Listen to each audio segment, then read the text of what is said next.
श्री संत ज्ञानेश्वर महाराज वारकरी सांप्रदायिक मृदंग वादन शिक्षण संस्था जुनी मिल चाळ सोलापूर व श्री संत सावता महाराज मृदंग वादन शिक्षण संस्था यशनगर सोलापूर यांच्या संयुक्त विद्यमाने तिसऱ्या श्रावण सोमवार निमित्त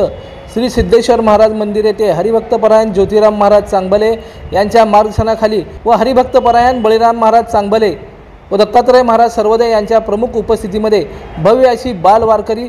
यांची मृदंग वादनाची दिंडी काढण्यात आली।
दर्शन मराठी चॅनलला सबस्क्राइब करा, बेल बटनला क्लिक करा व लाईक करायला विसरू नका।